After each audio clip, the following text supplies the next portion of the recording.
Hey, good morning, everybody. It is Monday, and today is part three in the six-part series. So today's video is about alternative investments. And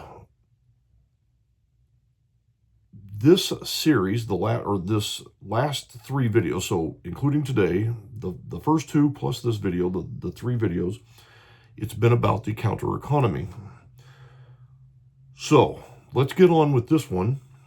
And I will ask you a series of questions, and you will see how well prepared you are with your alternative investing. So, what percentage of your investments are in non-dollar backed assets?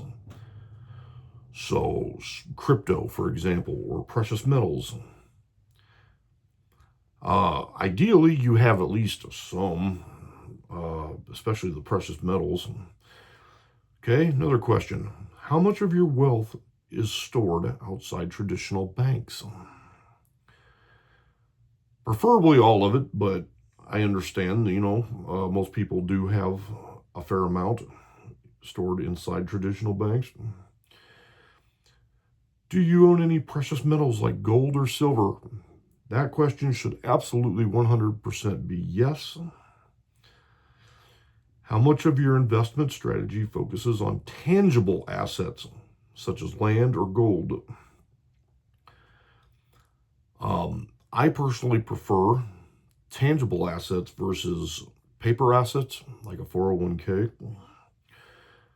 But everybody has to have their own comfort level. But do you hold any assets in foreign currencies or international accounts?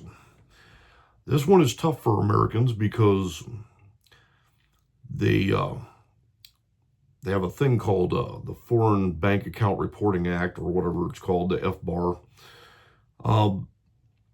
So ostensibly, you're supposed to report all of your foreign assets overseas if it's like in a bank. What percentage of your retirement savings is invested in alternative assets outside of traditional plans?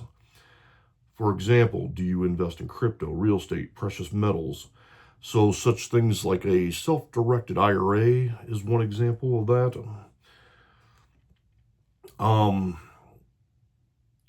Do you even have retirement savings? I guess that's another question to ask.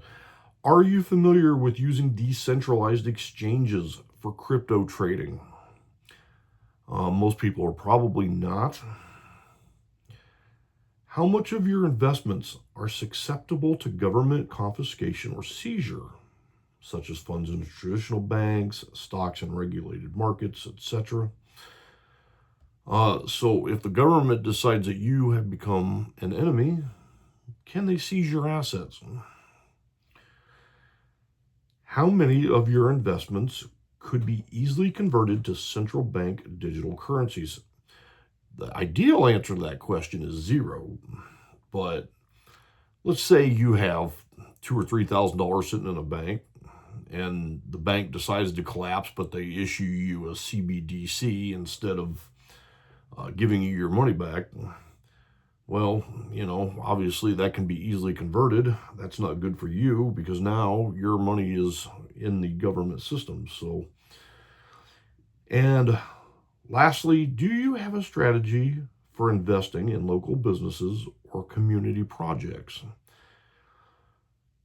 So, how you decide to explore that is up to you, but I just asked the question, so that your investments are more local rather than tied into any government system.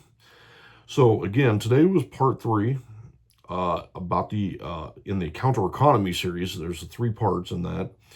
Today's topic was alternative investments. Once again, I will put these questions in the comment or in the description below for you to reference. And this hopefully gives you some food for thought. And I will see you in the next video where we will switch. We are going to be moving away from the counter economy and into land and community. And that is also a 3-part series. Part 1 will be on Wednesday, Part 2 will be on Friday, and Part 3 will be on next Monday. And I really enjoy bringing these ideas to people for you to at least consider, see how you can do better. In any case, with that, I will conclude this video, and I will see you in the next one. Thank you. Bye-bye.